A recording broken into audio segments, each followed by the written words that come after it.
So I think we can start. Good afternoon. So this is the session on bridging the Mediterranean. This session is devoted to presentations on national research and educational network in the Mediterranean area. So there is a last-minute change in the program. The last two speakers couldn't make to the conference, so we will have three presentations from Algeria, Egypt, and Morocco, and then we have a last edition from Jordan. So 4 presentations on 4 countries.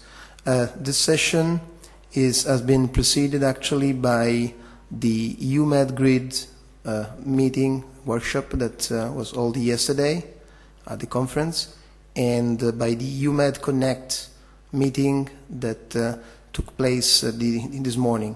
So there is a big investment of the European Union and from the beneficiary countries to create a network in all the states, countries in the south, on the south coast of the Mediterranean. So in this session is devoted to the the most recent results.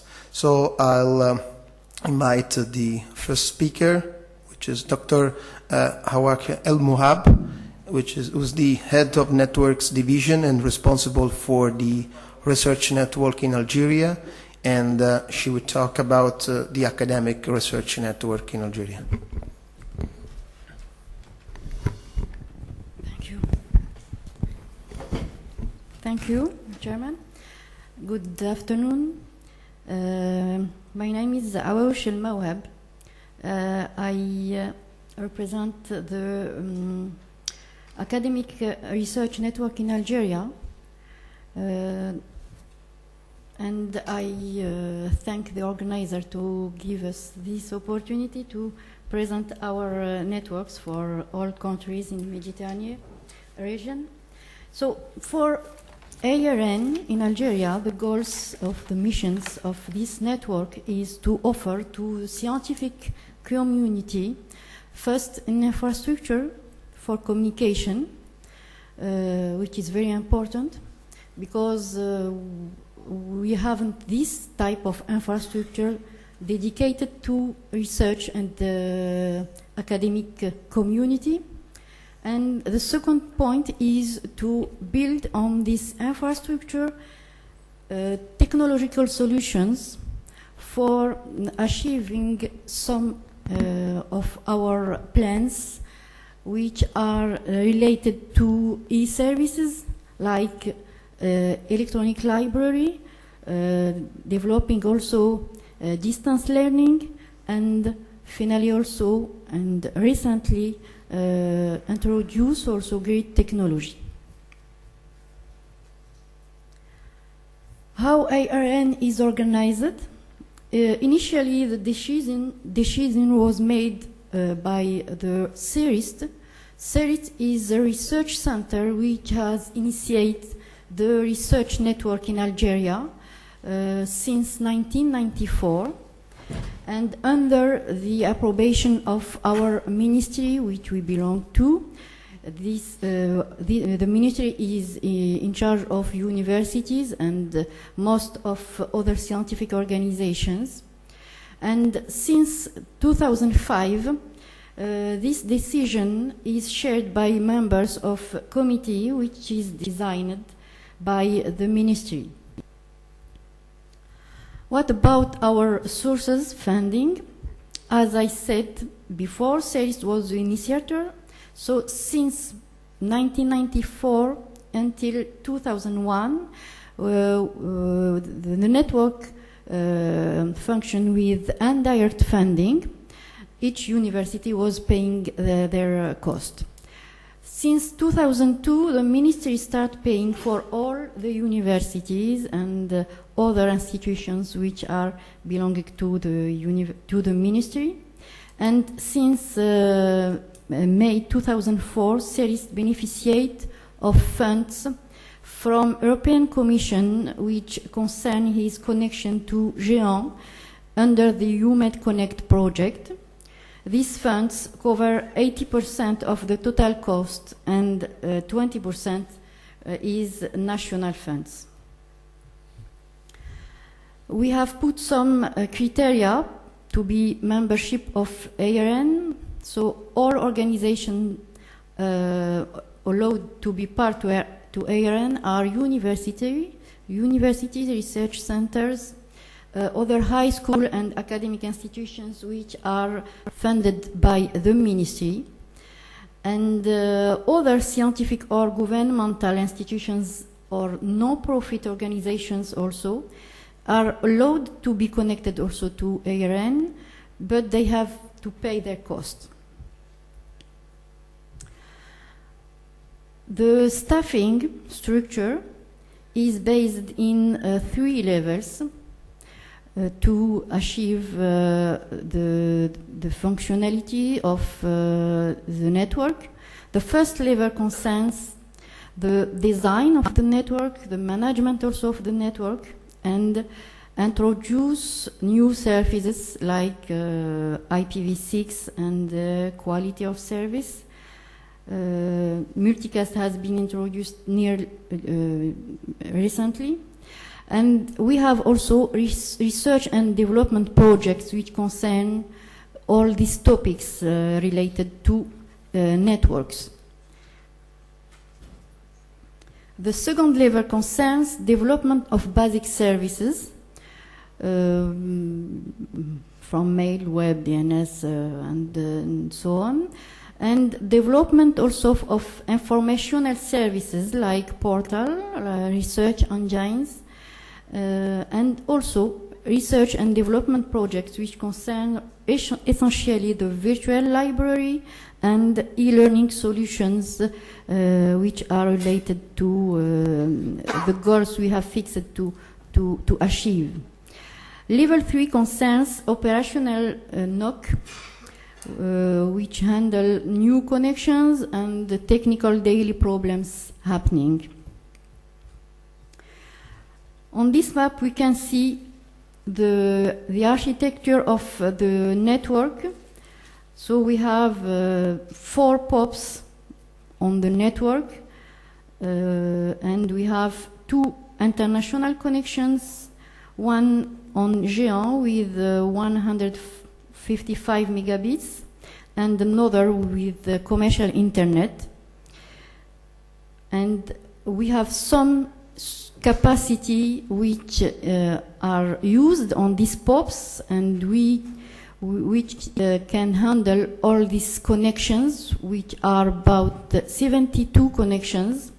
So we have 2.5 gigabits support, telecom support in the main POP, which is in Algiers, and we have 2 POPs at east and west, which are about 622 megabits. And the southern POPs, which is Wordla, has support about 155 megabits. And as I said, we have an STM1 connection to Géant through since May 2005.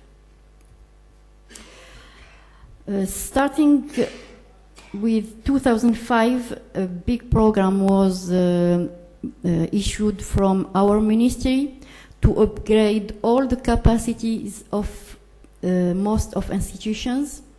This program is funded by the government and is involved, concerned all university research center, high schools and institutes, and the main goals of this program is to give more capacity depending on the needs of these institutions. So today there are 72 sites which are connected all to the ARN network. We have 27 universities, 13 university centers, 12 high institutes and schools, 10 research centers, and 10 other scientific institutions which are not belonging to high education and scientific research ministry, but they belong to other ministries, but they are on ARN. We have now 7 universities which have 34 megabits, and 5 with 8 megabits, 3 with 6 megabits, and all the others, about 57, have 2 megabits. The services which are available on ARN concern the IPv4 network, the NOC handling, video conferencing and streaming service. We introduce IP multicast, and we have support for technical teams of all institutions which are connected to the network. We are planning to introduce in the near future IPv6 network to formalize our CERT IRN. We handle all the alerts, security alerts, but we want to move to more formalized CERT IRN. And we have also pilot service for building virtual library and e-learning platforms. We want also to introduce VoIP inside the ARN to use more capacity for this need of telephony inside the network. And with the UMed Grid project, we are starting to set up clusters to put them available for scientific community to develop this technology. So, as I said, we have for Euro-Mediterranean region 2 projects. The first one is UMed Connect. The connectivity started in 2004 and will go through 2007. And the second, more recent project is UMed Grid. He starts in this year, in 2006, and will go through 2007. These projects are very important for us and for all the region. I can give you some achievements related to UMed Connect and regarding ARN, our network. The first point is the connectivity growth. So, to give you some indicators, in 2002, ARN had a total of 20 megabits of international connectivity, and today we have 195, where 84% is directly provided by UMed Connect. And we have seen an important increase of international traffic during these last years. The second point is we have now direct link with other NRNs. So our international connectivity was provided through commercial internet ISP before, and now we have this direct link which gives us many benefits. Some of them are faster connect speed and more better operation performance for services, advanced services. The third point is costs. This point is important also because we have seen that when we have started the project, the cost of the megabits in the region was very high. For indication, it was about 4,000 megabits per month. And now this cost has decreased effectively. It is around 1,000 megabit per month. But today with UMed Connect we have cost which is around 300 euro per megabit and per month, which is an important support for developing our connectivity.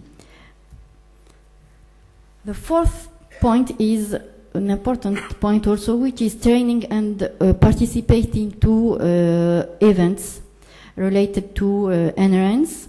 So now we can have more qualified technical staff.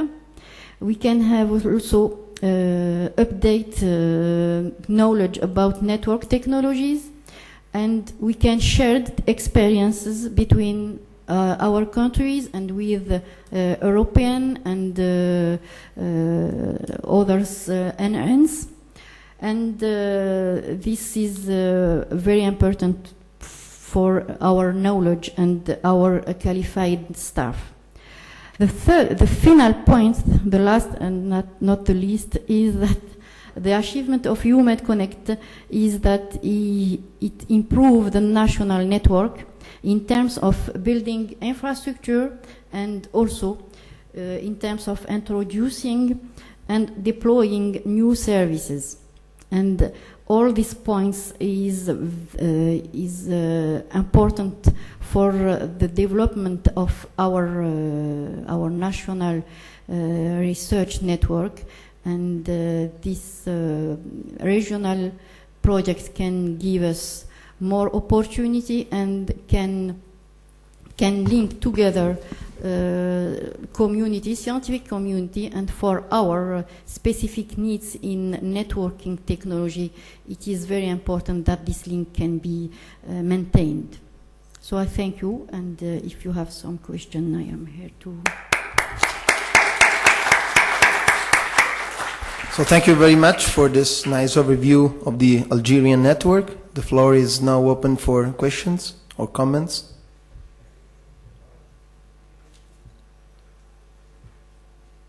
Okay. Yeah, sure. Can we have a microphone over there?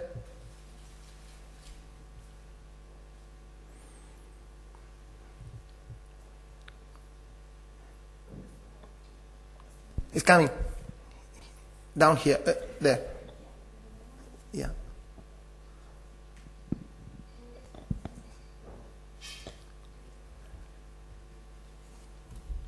Peter Kirstein, UCL. I have two questions. The first one, voice over IP, you mentioned that you want to increase the amount you're doing it. Do you anticipate any problems at all from any regulatory authorities if you're using this? And do you have any constraints as to how you're going to use it? Okay. I have just said that for voice over IP, we will start in using it inside the network. So we will use this facility between universities. We haven't yet planned to use it for the public telephony network. No, but even inside, will you be using it nationally or internationally, and do you expect to have any problems at all about that? No, we will not have problem for this. And the second is you gave some costs of 300 euros per megabit per month. That is the full cost to you. That's nothing to do with any subsidies from European Commission or anybody else. 300 is our contribution. It's our part. Ah, yes. So the real cost is actually 1.5 kilo euros per megabit per month. Because it's subsidized, isn't it? Approximately, yes. Yeah, I just want to make quite sure I understood because of the comparisons that I would make with my. So it's 1,500. So the actual cost is 1,500, roughly. This information is related to the fact that prices has decreased this last years, but I can say that we have had very high prices when 1 year ago. So I know also that the price for the next years will decrease regarding the market currently in use. Any other questions or comments? I got one. Do you have an idea of the number of users that you have that you serve with ARN? The number of users is about 500,000. Okay, thank you. Any other questions? Okay, if not, let's thank again the speaker. And we can move on with the program. The second speaker is Dr. Omar Karam, from the Executive Director of the Egyptian Universities Network. And he will talk about the Egyptian network.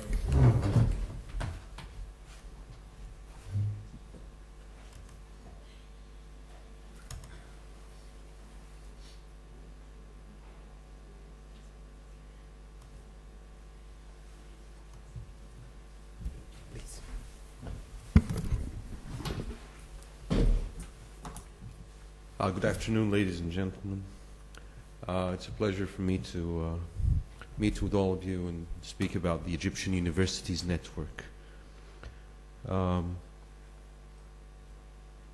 It's been there, the EUN, as we call it, has been there since 1987, since the bit-by-bit lines, and it's been working to promote better higher education for the Egyptian government universities. At the time, of course, there were only government universities, and now we have about 15 government universities and maybe about 10 private universities, so we're concerned with the government ones. We're trying to cooperate with the private ones also, but it's still taking some time. And so we connect 15 universities and 19 different smaller scientific and educational organizations, such as the UNESCO office and the Fulbright office.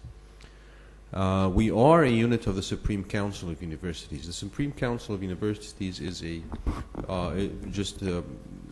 runs or is the board of directors for the Egyptian universities. So we are primarily funded by the university subscriptions through this Supreme Council, and we also are partly funded by various services we provide. So we do the internet and interconnectivity for the Egyptian schools. We manage the .eg domain, the top-level domain in Egypt. So everybody has to register with us if they want a .eg domain. This is important because it will be an important part of our business model. We are talking with the Telecommunication Regulatory Authority in Egypt. We're talking with ICANN. We're talking with other people who are interested in promoting the .eg domain. There aren't that many, so we really have to promote it. We do provide technical support for all the universities. They usually call us and we go visit them, and we have a lot of communication with them. We do technical consulting.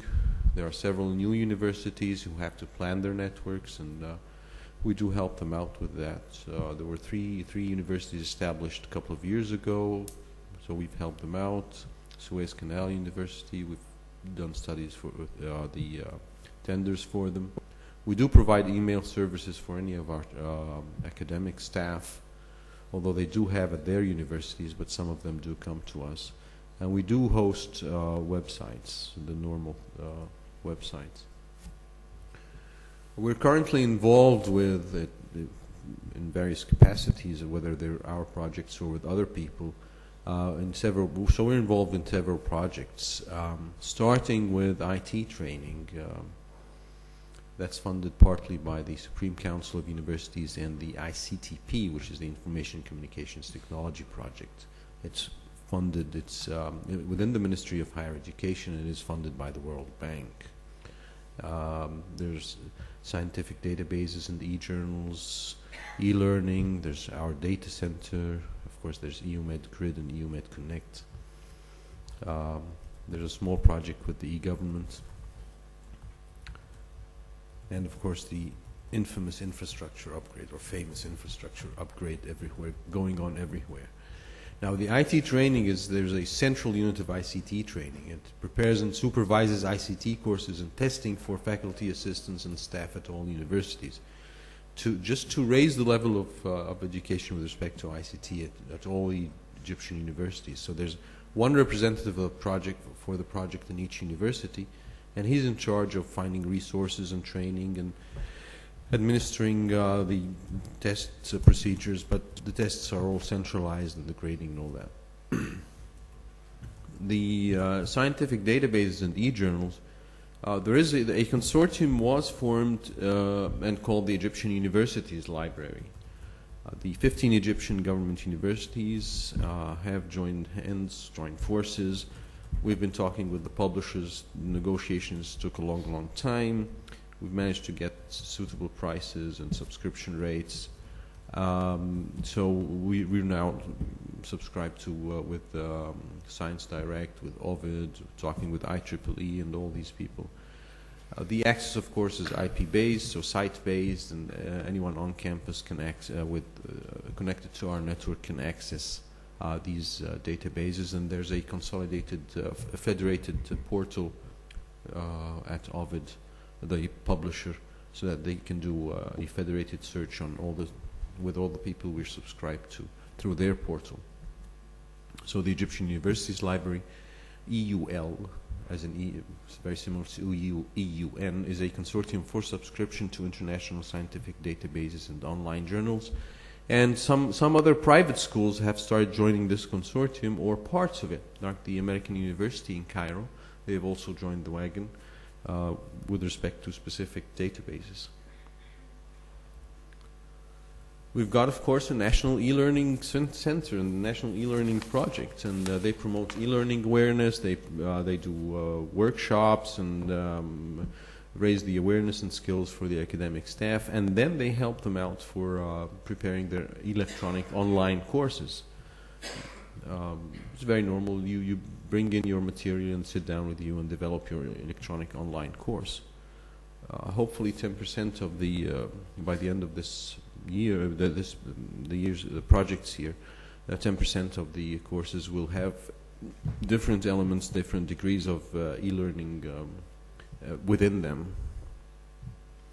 Now, the e-learning and the library and the IT training and all that, they do need a data center, and that's going to be at EUN. So we will provide the service for the various projects along our servers and storage area network. We'll be providing security, connectivity, backups, whether for the e-learning, testing for the IT training, or the local site for the publishers, for the e-journals. And of course the infrastructure upgrade. So we're raising each university's connectivity to 34 megs. Right now they're between 2 and 10 megs per school. So by this fall, we hope to have our new fiber network up and running, 34 megs. We're adding 155 megs. Currently, we have 56 megs to the internet through two different operators. So we'll have another 155 megs. Whether we're going to add another 155 or the decision to add it in the near future will depend on observing the traffic on these lines, of course, and on the individual universities finishing their internal infrastructures, because there are 15 universities and there are 15 universities upgrading their network. So we don't want to get all the bandwidth right now because we're a little bit ahead of most of the schools. And we are cooperating with NCNet. NCNet is the research center's network. They're different than us, so of course we have to cooperate with them, and we are creating a unified network and pooling our resources, whether they're databases or their internet lines.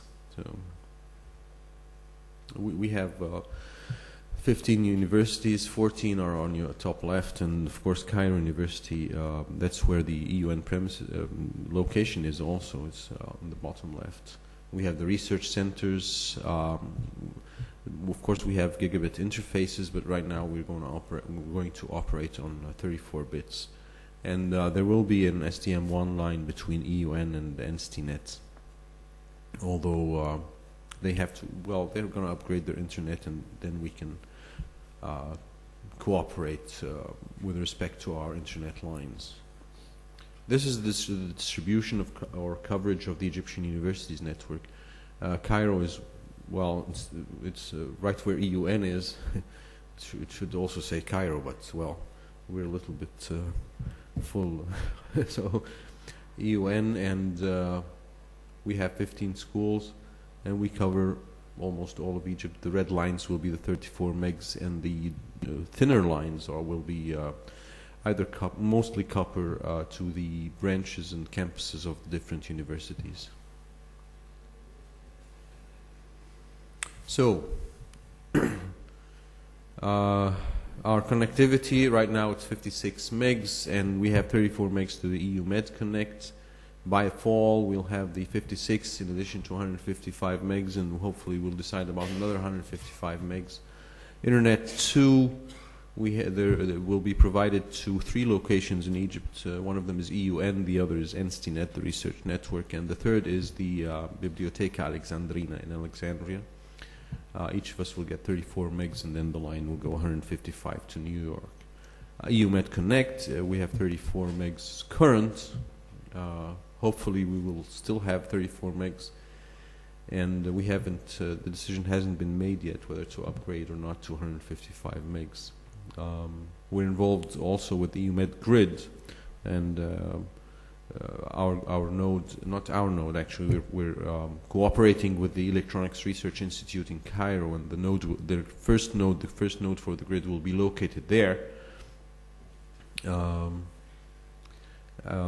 From the University UN, we have currently 1 to 10. It will be 34 megs for each university. This is done with the Ministry of Communication and Information Technology and the ICTP project funded by the World Bank. The services, we currently have the normal services of connectivity.eg, that's what also we do, mail hosting, technical support. We will add by fall the data center. We have the project cooperation with the Supreme Council of University, the ICTP, the European Union, the Electronics Research Institute, the Ministry of Communication and Information Technology. We're also participating in the e-government project with the Ministry of Administrative Development. We just have some of their servers that provide some services for the dormitories and the remote students to be able to access their schools from their villages. The last point is that we will have also an MIS server for the Supreme Council connected to all the universities to create a central MIS system for the schools. This should start in fall of 2006, I should say. We hope all this will lead to better higher education, better research capabilities. We do have projects with the European Union. We have a Mediterranean virtual university, that's an Ain Shams University with Strathclyde and some other schools in Europe and the region. So hopefully all that will be up and running very soon. We also hope that between the Egyptian schools themselves, they will make their databases available to each other, and there will be more cooperation between the Egyptian schools themselves. So hopefully that will happen in the not so near future, but maybe not so distant future. And thank you very much for your patience. Thank you very much for this overview. Are there questions or comments? Yes. The microphone is coming.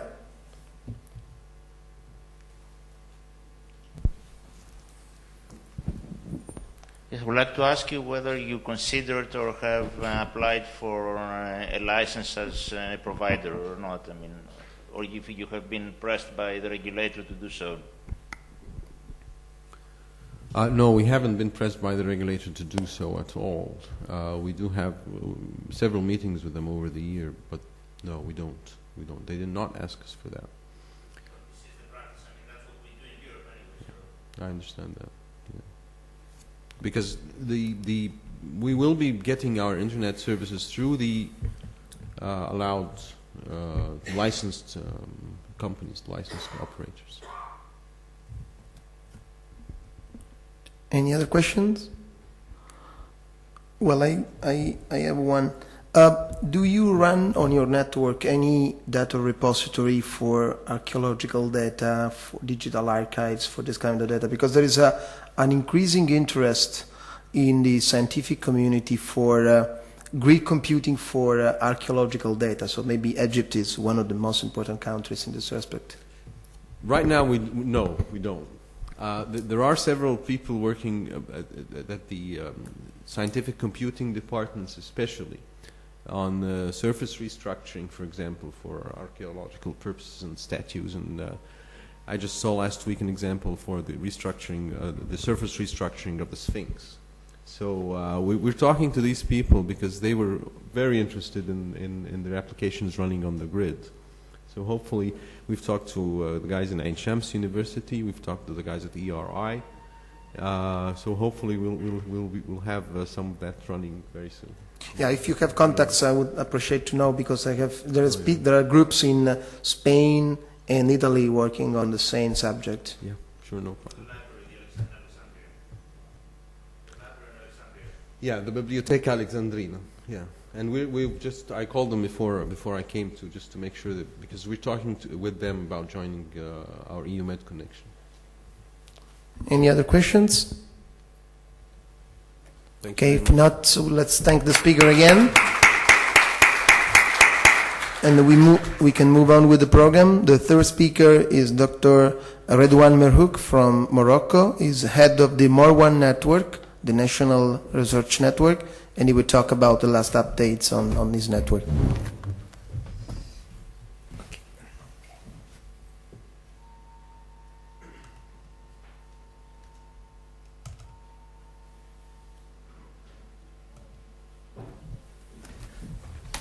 Thank you, Roberto. Ladies and gentlemen, good afternoon. I am Redouane Merhouk, and I am from Morocco. I am in charge of the Moroccan NRN Marwan, and also the Moroccan Grid Computing Initiative Maghreb. And I will try to give you an idea of the networking situation in a South Mediterranean country, which is Morocco.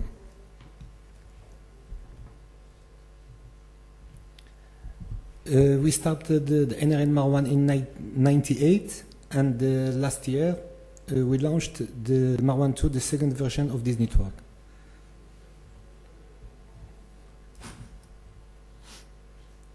The main objective of this network were to provide a high bandwidth network to the Moroccan universities, to increase the exchanges between Moroccan universities by setting up common projects, and to develop the IT in Morocco by allowing the universities to participate in international networking projects.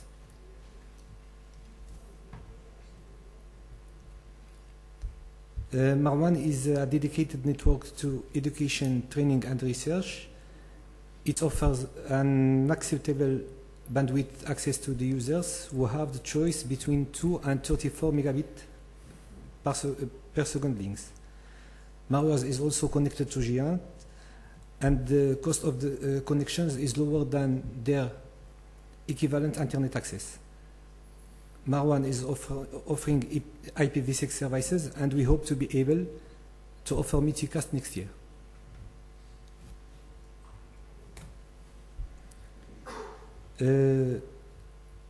Concerning organization, Marwan is a part of the National Center for Scientific and Technical Research, which is a government agency funded by the Ministry of Higher Education. All education and research institutions are allowed to connect to Marwan, even if they not depend directly to the Ministry of Higher Education.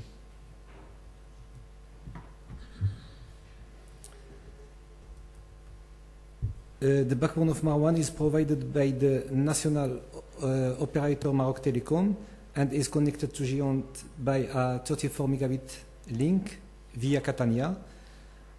And as I said earlier, the institutions can be connected by 2 or 34 megabit per second.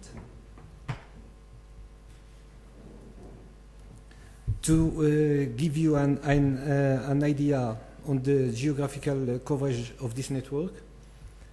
Here is a map of Morocco, where you can notice that the distance between the north and south of Morocco is more than 2,500 kilometers. And by talking about bridging during this session, Morocco, while being an African country, is just 14 kilometers from Europe. So we have here the opportunity not only to have a digital bridge, but a real bridge.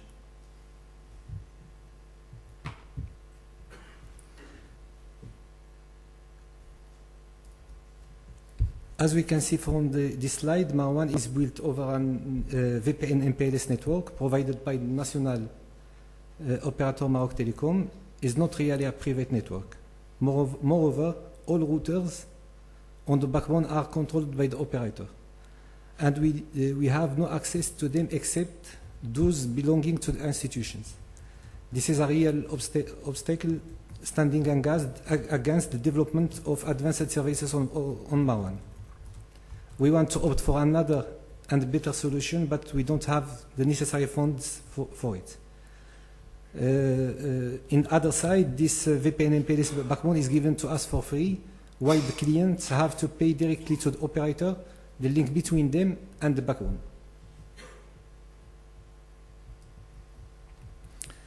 My dear colleagues have talked about the UMID Connect project.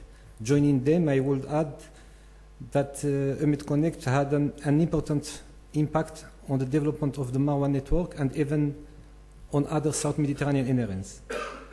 The success of UMID Connect made possible that other projects could be launched, for example, UMID Grid, and all those projects will enrich the ECN's infrastructure in the Mediterranean region.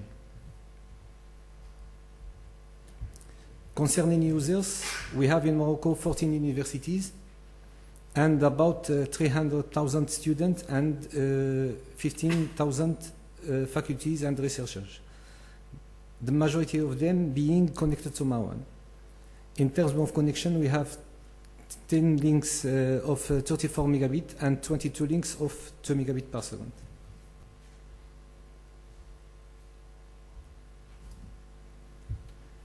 This month, we hope we are upgrading the UMID Connect link from 34 to 155 megabit. And as you can see, the current link is completely congested.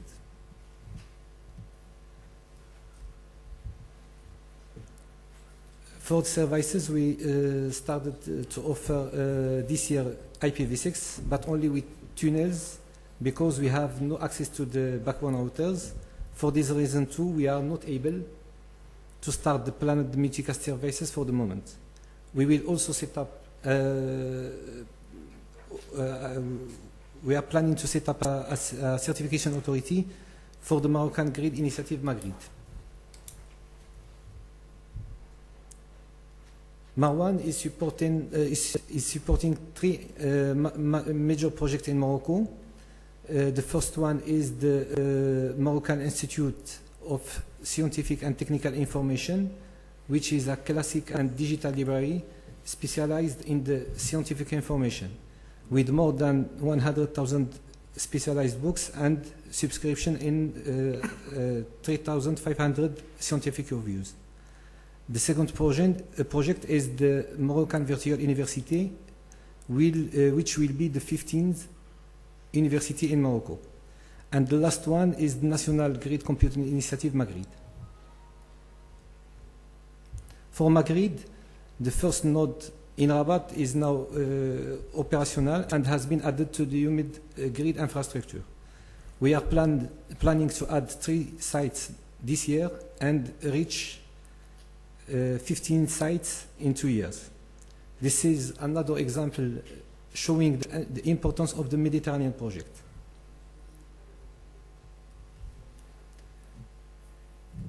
Always thanks to this North-South cooperation, during May and June 2005, Terina has undertaken a study as part of the GN2 networking activity in AFOR, about the status of research and education networking in Morocco. The work includes a disk study, detailed information gathering, and a visit of team of experts from GN2 member NRAs to Morocco, which was carried on 22 June from last year. The experts identified 3 main recommendations to the parties concerned in planning, operating, and supporting research and education in Morocco, and 1 set of action to be implemented by the GN2 in AFA project. For recommendation,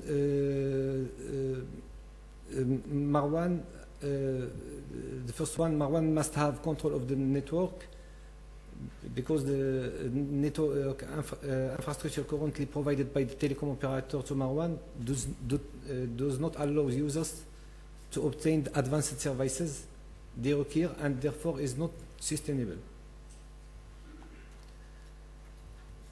Second point, the heads of academic and research institutes should encourage the introduction on the use of advanced network services and application in order to allow their institutions to participate and compete in the global research community.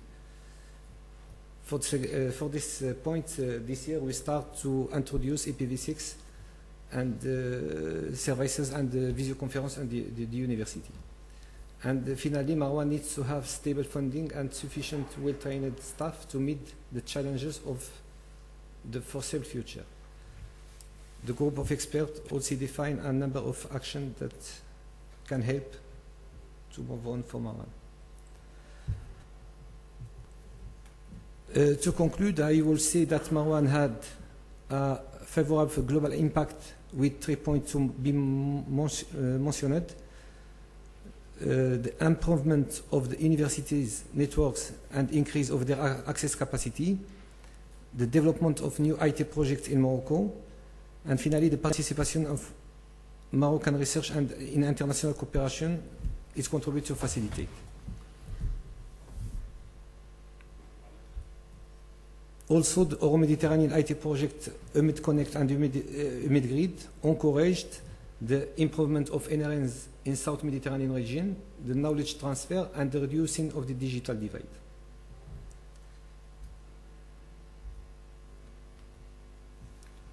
So, thank you very much. Thank you very much. Other questions? Yes.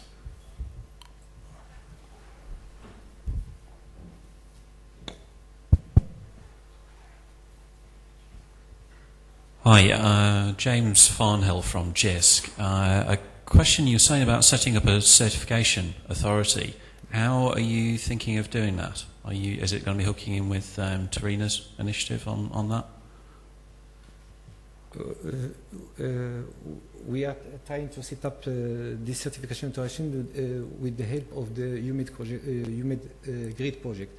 It's not now operational, but we hope that we can set up this certification for next year. Now we are using the certification authority from the INFN, and we hope to start our certification maybe next year. Okay, thank you. Yeah, I can give you more details. I mean, at the moment, all the beneficiary countries of the UMED Grid project have created the registration authorities of the INFN certification authority, which will act as a catch-all certification authority for the first year. And we are trying to start up the process of creating certification authorities. Of course, they will be, I mean, the goal is that eventually they will be member of UGRID PMA, the club of certification authorities trusted on the European grid infrastructure. Any other questions? Okay, if not, let's thank again the speaker. Thank you. So as I said, there is a change in the program. Now the last speaker of the session is Dr. Youssef Torman, is the Executive Director of JUNET, the Jordan Universities Network, and he will talk about the Jordan Network.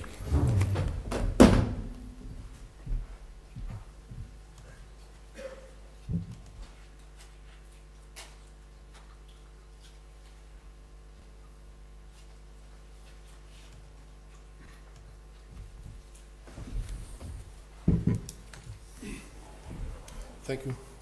Good evening.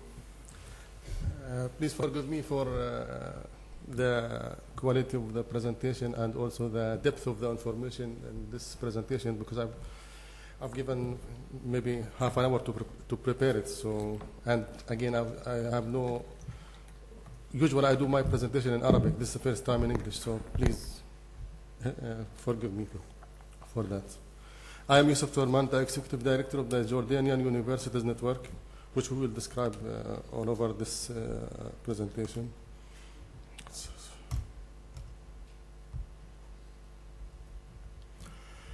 Okay, let's start about background.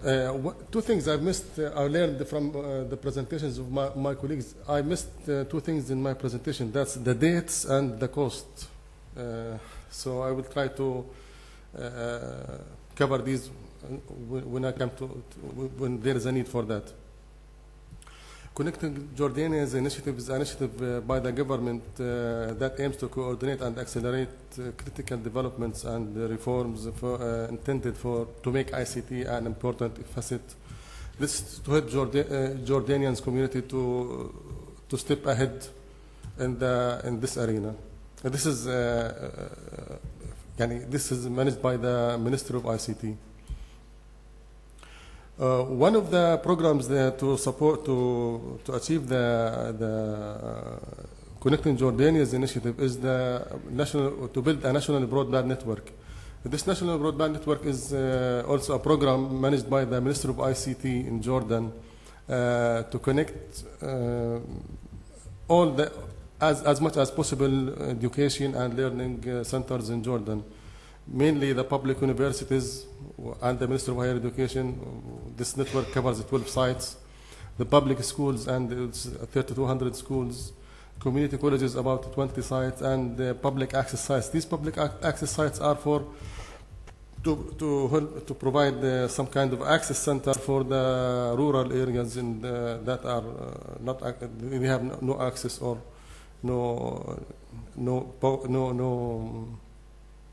money to access the internet or anything. The Jordanian Universities Network is the first phase of the national broadband network. It was built to provide the Jordanians research and learning institutions with high-class state-of-the-art TCP/IP network, and to encourage students, faculty members, and researchers to use this network to collaborate and create more joint projects, and to develop the Jordanian research and learning community, and to provide a platform to connect to other research and learning networks like UMED Connect or any other issues. This network, we are lucky in Jordan that we found which is many fiber providers in Jordan. One of the, at least we have three: the Jordan Telecom, the Royal Jordanian Air Force. We have also a fiber network, and also the best one was the National Power Electric Company. They have fiber on their distribution points that cover all the country. So we have contracted with them on an IRU basis. We lease the fiber for 20 years from them for around $60,000 per year for maintenance only. The Ministry of ICT was in charge of building this network, as I mentioned. They have built the network based on Cisco 76,000 core network, three routers. There is a graph next. We'll go through it. This network is the customer edge is based on Cisco 73X routers. Each university now has 1 gigabit per second connected to the core. The core of the network was based on MPLS network, MPLS technology for flexibility, security, control, and management.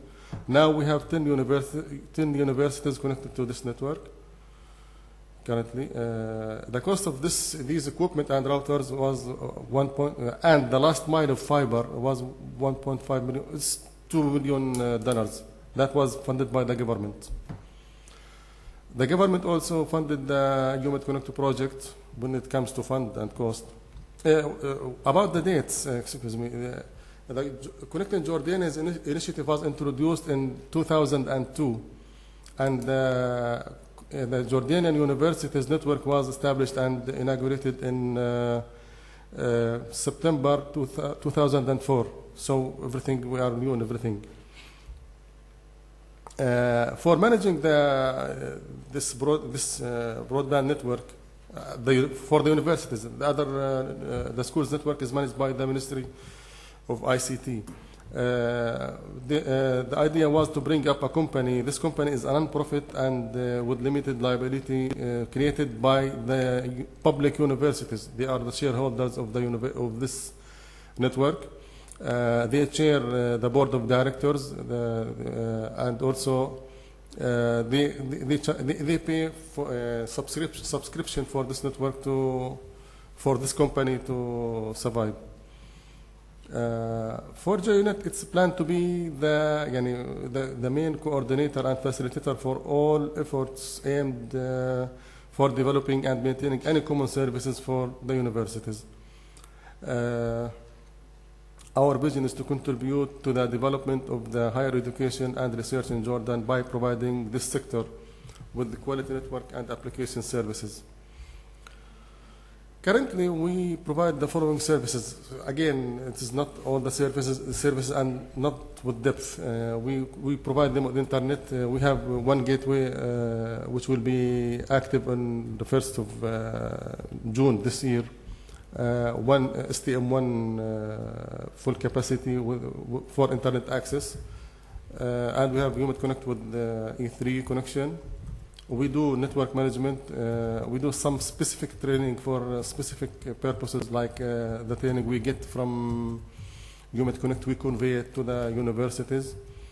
Now we are in charge of developing the common courses, the contents of the common courses that used for all the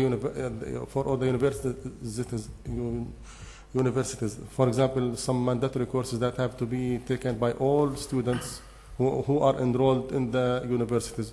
We are in charge of doing that. We are also in charge. We do the facilitation and preparation for any events, conferences that are of common nature for all the universities. The people who are using this network now, mainly the libraries, we have one integrated library management system connecting all the university libraries in Jordan. They use one system to manage the contents of the libraries, the inter-university library, inter-university loan, all these services. Human Connect, finally, lately they have been using it. Also the internet, people use the internet through our network. We have one subscription, unified subscription for the periodicals and scientific journals. Some distance learning and video conferencing are pilot projects are between some different universities to utilize this network.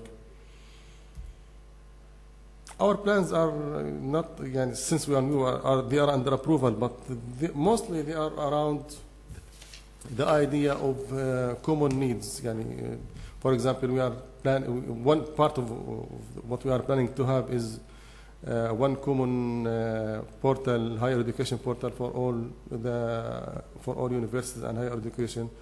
For example, research gateway. These are a very high level of what we are intending to do. I'm sorry for this short presentation and this short notice. Thank you. It was very much appreciated. I mean, gave a good overview of the development in Jordan. Other questions or comments? Yes.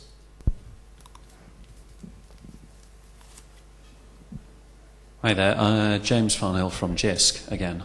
Just a very quick comment on what you were saying about research access. Do you see that purely as being through portals to the network, or could you see that there are other ways of actually getting access to, say, grid facilities, etc., such as workflow engines? Sorry, I can't tell now. I can't tell that. Right. So something for the future. Yeah. Any other questions? Okay, if not, let's. Oh, sorry. There is one down there. What is your commodity internet feed? How much commodity internet do you get? Commodity internet. Commodity internet from Charlton, whatever.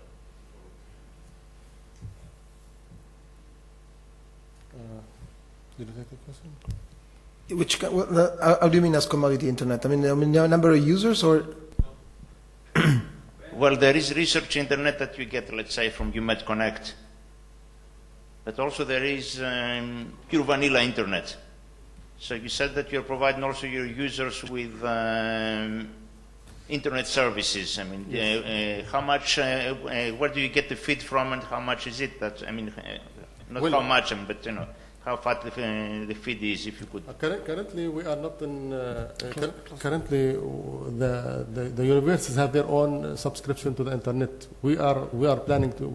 We are contracting with the universities to establish one common gateway with one STM, one for all the universities. That will be in 1st of June. So I don't have numbers or that I can provide you with. Any other questions?